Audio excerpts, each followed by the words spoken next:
네, 은혜로운 찬양 감사드립니다. 할렐루야. 지난밤에는 겨우내 메말랐던 대지를 촉촉히 적시는 봄비가 내렸습니다. 코로나로 인하여 힘들고 상한 우리의 마음에도 성령의 단비가 내려 새롭게 하고 위로와 소망을 주는 그런 저와 여러분 될 수 있기를 주님의 이름으로 축원합니다. 하나님은 온 세상을 창조하시고 보시기에 참 좋았다라고 말씀하셨습니다. 그리고 마지막 날 인간들을 지으시고 그를 하나님이 지으신 이 창조 세계의 청지기로 세우셨습니다. 하지만 인간은 하나님의 뜻과는 달리 하나님을 배반하고 범죄를 저질렀습니다. 결국 인간은 하나님과 단절되었고 창조 세계에 대한 하나님의 선한 계획은 무너지고 말았습니다. 그렇게 하나님의 계획은 실패하는 것으로 끝나는 줄 알았습니다. 하지만 하나님은 인간과 창조 세계를 포기하지 않으셨습니다. 하나님은 인간과 세상을 향한 구원과 희망을 이루시기 위해서 당신의 역사를 새롭게 시작하십니다. 먼저 세상의 상속자로 한 사람 아브라함을 택하시고 부르셔서 그와 믿음으로 언약을 맺으십니다. 하나님과 아브라함의 첫 번째 만남은 창세기 12장부터 시작합니다. 여호와께서 아브라함에게 이르시되 너는 너의 고향과 친척과 아버지의 집을 떠나 내가 내게 보여줄 땅으로 가라. 내가 너로 큰 민족을 이루고 내게 복을 주어 내 이름을 창대하게 하리니 너는 복이 될지라. 너를 축복하는 자에게는 내가 복을 내리고 너를 저주하는 자에게는 내가 저주하리니 땅의 모든 족속이 너로 말미암아 복을 얻을 것이라 하신지라. 갈대아 우르에서 우상을 섬기며 살아가던 아브라함에게 나타나신 하나님은 너의 고향과 친척과 아버지의 집을 떠나 내가 내게 보여줄 땅으로 가라 이렇게 명령하셨습니다. 그리고 하나님은 아브라함에게 세 가지를 약속해 주셨습니다. 첫 번째가 큰 민족을 이루고, 두 번째는 이름을 창대하게 하고, 세 번째는 복이 되어서 모든 민족이 너로 말미암아 복을 얻을 것이다 라는 축복입니다. 아브라함은 이 하나님의 약속을 믿고 말씀을 따라 75세에 하란을 떠나서 가나안 땅으로 갔습니다. 그리고 25년 후인 100세에 약속의 아들 이삭을 얻었고, 후에 이삭을 바치는 그런 믿음의 시험을 통해서 그 시험을 통과함으로 온전한 믿음의 조상이 되었습니다. 히브리서는 이런 아브라함의 삶과 믿음을 이렇게 요약해서 설명했습니다. 믿음으로 아브라함은 부르심을 받았을 때 순종하여 장래 위협으로 받을 땅에 나아갈새 갈 바를 알지 못하고 나갔으며, 믿음으로 그가 이방의 땅에 있는 것 같이 약속의 땅에 거류하여 동일한 약속을 위협으로 함께 받은 이삭 및 야곱과 더불어 장막에 거하였으니 이는 그가 하나님이 계획하시고 지으실 터가 있는 성을 바랐습니다. 그리고 로마서에서 사도 바울은 우리가 그리스도 예수 안에 있는 속량으로 말미암아 하나님의 은혜로 값없이 의롭다 하심을 얻은 자가 되었다라고 하면서 우리가 의롭게 된 것은 율법의 행위로서가 아니라 예수 그리스도를 믿음으로 말미암아 주어지는 차별 없는 하나님의 의라고 했습니다. 그러면서 바울은 우리가 믿음으로 말미암아 의롭게 된 것은 이미 아브라함 때에 주어진 은혜다라고 설명하면서 그 아브라함의 믿음이 어떤 믿음이었는지를 설명합니다. 먼저 오늘 본문 4장 13절에 아브라함이나 그 후손에게 세상의 상속자가 되리라고 하신 언약은 율법으로 말미암은 것이 아니요 오직 믿음의 의로 말미암은 것이니라 이렇게 말합니다. 하나님이 아브라함을 부르셔서 새로운 상속자가 되게 하신 것은 아브라함이 율법의 완전한 자이어서가 아니었습니다. 그가 세상의 상속자가 된 것은 오직 믿음의 의로 말미암은 것이었습니다. 우리도 아브라함과 마찬가지로 의롭다함을 얻게 된 것은 율법의 행위가 아니라 오직 믿음으로 말미암아 된다라는 것을 말하고 있는 것입니다. 하나님의 상속자가 되는 이 약속은 믿음을 통해서만 주어지는 하나님의 은혜입니다. 그리고 그 은혜는 아브라함뿐만 아니라 그 약속을 믿는 모든 후손에게 똑같이 적용되는 은혜입니다. 그가 율법에 속한 자든 아니든 상관없습니다. 아브라함처럼 하나님의 약속을 믿는 믿음만 있으면 됩니다. 그 믿음만 있으면 하나님의 약속을 따라 의롭다함을 받고 하나님의 상속자가 되는 것입니다. 그렇다고 해서 믿음이 우리가 내세울 수 있는 어떤 공로나 자랑처럼 될 수는 없습니다. 믿음조차 공로나 자랑으로 생각하는 사람이 있습니다. 그것은 아니라는 것입니다. 왜냐하면 우리의 믿음조차 우리에게서 나온 것이 아니라 하나님이 주신 은혜를 받아들이는 것이기 때문입니다. 믿음도 하나님으로부터 나온 것입니다. 이 믿음으로 의롭다함을 얻은 것은 그가 무할례자이든 할례자이든 아니면 유대인이든 이방이든 상관없이 믿음으로 주어지는 것입니다. 그래서 바울은 아브라함이 그저 혈통적 유대인의 조상이 아니라 모든 믿는 자의 조상이다라고 말합니다. 그럼 구체적으로 이 아브라함의 믿음은 어떤 믿음입니까? 17절을 보면 기록된 바 내가 너를 많은 민족의 조상으로 세웠다 하심과 같으니 그가 믿은 바 하나님은 죽은 자를 살리시며 없는 것을 있는 것으로 부르시는 이시니라 라고 말합니다. 이 아브라함의 믿음은 하나님은 죽은 자를 살리시는 하나님이시다, 하나님은 없는 것을 있는 것으로 부르시는 하나님이시다 라는 믿음이었습니다. 사도 바울은 아브라함의 믿음을 하나님께 대한 이 절대적인 믿음으로 평가하고 있습니다. 그럼 이 아브라함의 믿음이 정말 그런 믿음입니까? 하나님은 아브라함을 75세에 부르시면서 내 고향과 친척과 아버지의 집을 떠나라고 하셨습니다. 너로 복이 되게 하고 자손을 통하여 복을 주시겠다고 약속하셨습니다. 그리고 그 약속을 의지해서 아브라함은 분명히 위대한 믿음의 길을 시작했습니다. 그러나 그의 믿음이 전혀 흔들리지 않았던 것은 아닙니다. 아브라함이 가나안 땅에 정착해서 살아가면서 주변 나라들과 여러 갈등도 겪으면서 그는 자신의 종 엘리에셀을 상속자로 삼으려고 했습니다. 그런데 하나님께서 나타나셔서 엘리에셀이 아니라 너의 몸에서 날 자가 너의 상속자가 될 거다, 그를 통하여 약속을 세우시겠다고 말씀합니다. 그리고 아브라함이 가나안 땅에 온 지 10년이 된 85세 때엔 아내 사레가 계속해서 자신에게 자녀가 생기지 않자 여종 하갈을 통하여 자녀를 얻으려고 아브라함에게 하갈을 첩으로 줍니다. 86세에 하갈을 통해서 이스마엘을 낳은 아브라함은 이제 이스마엘을 자신의 상속자로 삼으려고 했습니다. 이스마엘은 그래도 자신의 몸에서 나온 자니까 괜찮을 줄 알았습니다. 그러나 그것은 하나님의 뜻과 약속의 성취가 아니었습니다. 이스마엘을 낳은 다음에 하나님은 이 아브라함에게 나타나지 않으셨습니다. 이렇게 아브라함의 실수가 계속 일어난 것은 그의 믿음이 약해져서 생긴 것 아닙니까? 창세기 17장에 가서 이스마엘을 낳은 지 13년이 지난 후에 아브라함의 나이 99세 때가 되었을 때야 하나님은 다시 아브라함에게 나타나셨습니다. 그때 하나님께서 하신 첫 번째 말씀이 나는 전능한 하나님이라, 너는 내 앞에서 행하여 완전하라, 내가 내 언약을 나와 너 사이에 두어 너를 크게 번성하게 하리라 라는 말씀입니다. 무슨 말씀입니까? 이 말씀은 지금까지 아브라함의 삶과 믿음이 온전하지 않았다라고 책망하는 말씀입니다. 하나님이 아브라함에게 실망했다는 것입니다. 그런데 그럼에도 불구하고 내가 너와 한 그 언약을 지키겠다라고 말씀하십니다. 그러니 이제 정신 차리고 하나님의 약속을 기억하고 똑바로 전능한 하나님을 믿으라라는 것입니다.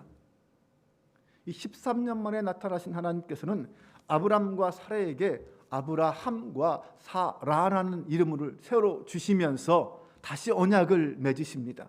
창세기 17장 6절에서 8절입니다. 내가 너로 심히 번성하게 하리니 내가 내게서 민족들이 나게 하며 왕들이 내게로부터 나오리라. 내가 내 언약을 나와 너 및 내 대대 후손 사이에 세워서 영원한 언약을 삼고 너와 내 후손의 하나님이 되리라. 내가 너와 내 후손에게 내가 거류하는 이 땅 곧 가나안 온 땅을 주어 영원한 기업이 되게 하고 나는 그들의 하나님이 되리라. 그리고 하나님은 사라에게 아들을 주어서 여러 민족의 어미가 되게 하겠다라고 말씀하십니다. 그때 아브라함은 엎드려 웃으며 마음속으로 이르되 100세 된 사람이 어찌 자식을 낳을까? 사라는 90세니 어찌 출산하리요? 하고 이스마엘이나 하나님 앞에 살기를 원하나이다 이렇게 말합니다. 이 순간에도 아브라함의 믿음은 온전한 믿음은 아니었습니다. 그의 삶 속에서 보면 믿음으로 아름다운 승리를 거둘 때도 있었지만 이렇게 실수투성이의 삶을 살 때도 있었습니다. 아브라함도 연약한 몸을 가진 인간에 불과했습니다. 그런데 아브라함이 이렇게 실수하고 부족한 모습을 보일 때마다 하나님은 그 아브라함을 찾아오셔서 그에게 언약을 새롭게 들려주시고 다시 한번 기회를 주시고 믿음을 깨워주셨습니다. 하나님은 아브라함의 믿음이 흔들릴 때마다 찾아오셔서 그를 붙잡아 주셨습니다. 본문 18절에 보면 아브라함이 바랄 수 없는 중에 바라고 믿었으니 이른데 후손이 이같으리라 하신 말씀대로 많은 민족의 조상이 되게 하려 하심이라. 이 말씀은 창세기 15장에 나오는 말씀입니다. 하나님께서 환상 중에 아브라함을 데리고 밖으로 나가서 밤하늘의 별을 보게 하십니다. 그리고 하늘을 우러러 뭇별을 셀 수 있나 보라. 또 그에게 이르시되 내게 자손이 이와 같으리라 라고 말씀하십니다. 그때 하나님의 말씀을 이 하나님의 말씀을 아브라함이 믿으니 그를 의로 여겼다라고 말씀하십니다. 하나님이 아브라함을 믿음을 그의 의로 여기신 것은 이렇게 이스마엘을 낳기도 전이고 할례를 받기도 전이었습니다. 그러나 아브라함이 의롭다 하심을 받은 것은 아직 그의 믿음이 이렇게 제대로 성숙하지 않은 상태였습니다. 사실 그 전이나 그 이후라 하더라도 그의 믿음이 바울이 말하는 것처럼 확고한 믿음은 아니었던 것 같습니다.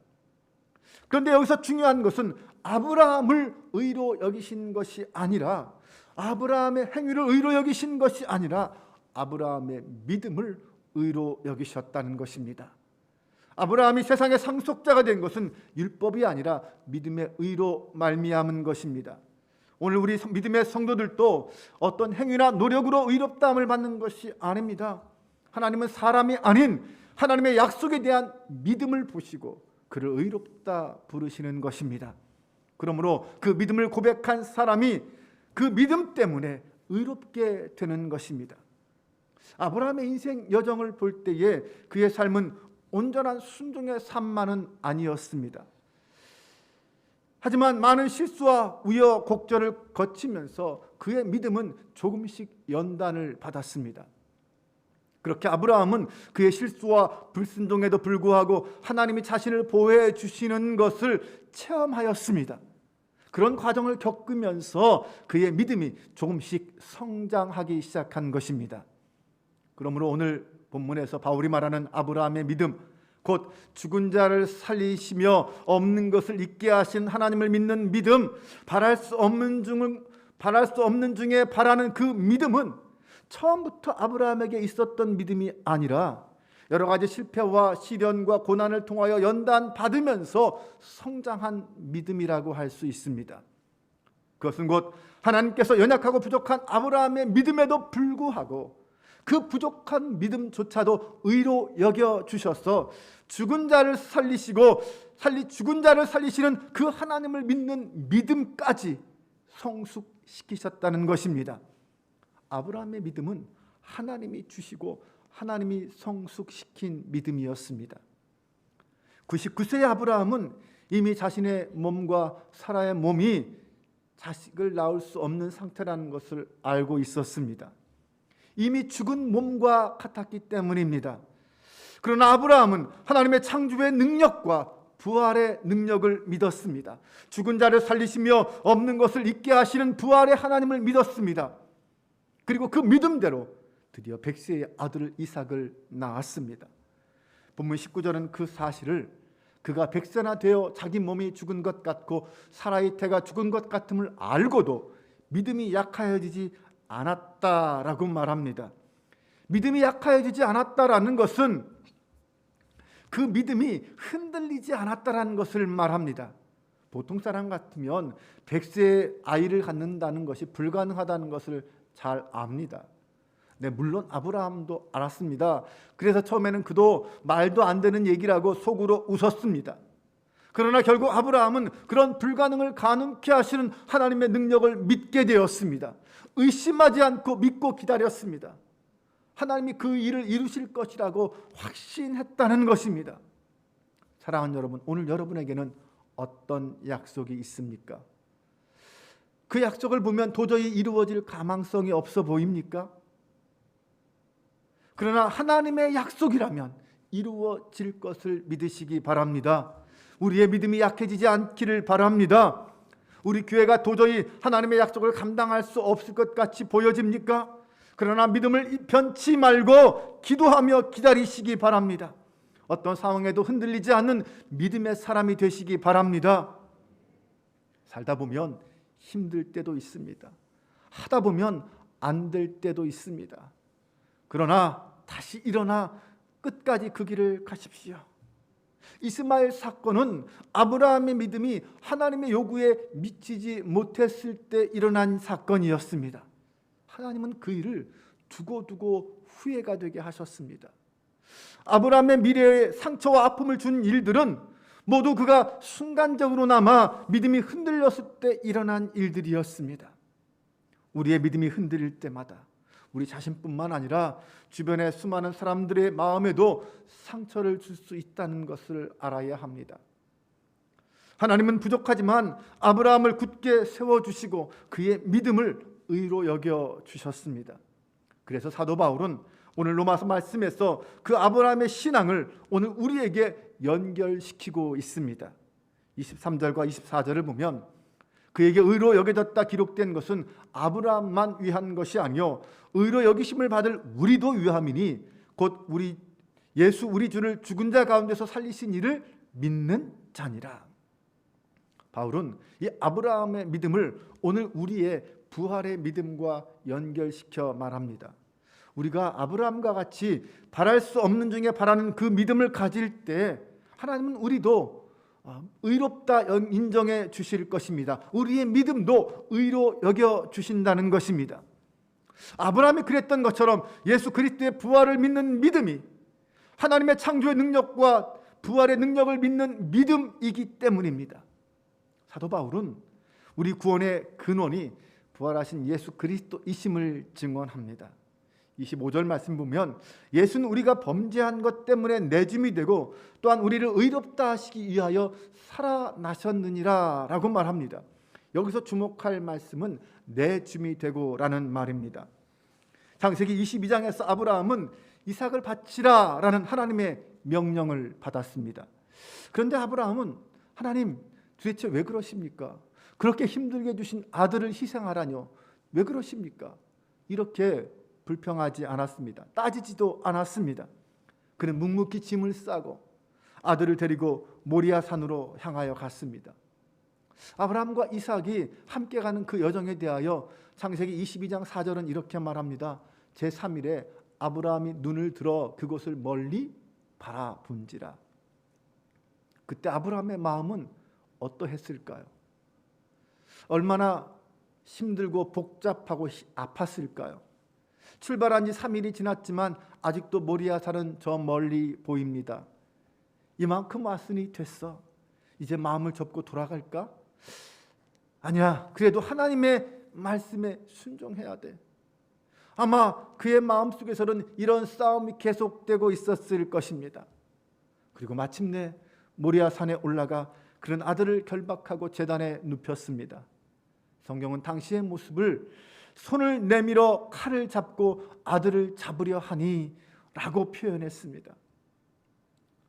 아브라함은 결코 신용만 한 것이 아닙니다. 실제로 그는 아들을 제물로 바쳤습니다.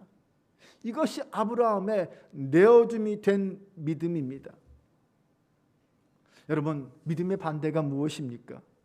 그것은 두려움입니다. 두려움을 인정하기 시작하는 순간 믿음은 그 권세를 잃어버립니다.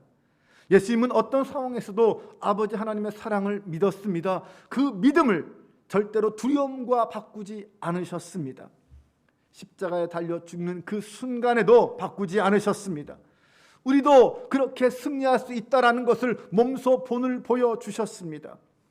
아버지가 죽으라면 죽지 뭐, 십자가도 괜찮아, 살려주시겠지, 이렇게 믿었습니다. 아브라함도 믿었습니다. 모리아 산을 올라가는데 아들 이삭이 묻습니다. 아버지, 번제물은 어디 있습니까? 모르겠다.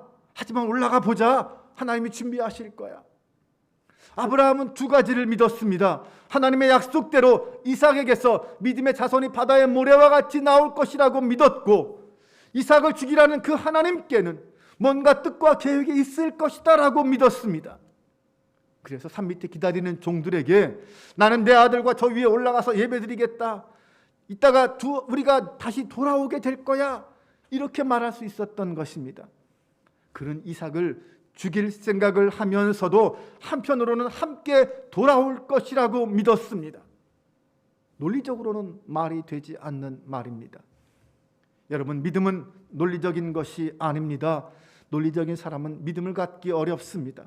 다시 말하면 논리적인 사람은 두려움의 노예 상황에서 벗어나기가 어렵습니다. 내 생각과 내 이성과 내 논리를 뛰어넘고 초월하여 역사하신 하나님을 만날 때에 우리에게 믿음이 찾아옵니다. 아브라함은 그 모리아 산에서 그 하나님을 만났습니다. 무엇보다 예수님은 이성과 논리로 우리를 사랑하지 않으셨습니다. 예수님은 우리를 사명으로 사랑하셨습니다. 순종으로 사랑하셨습니다.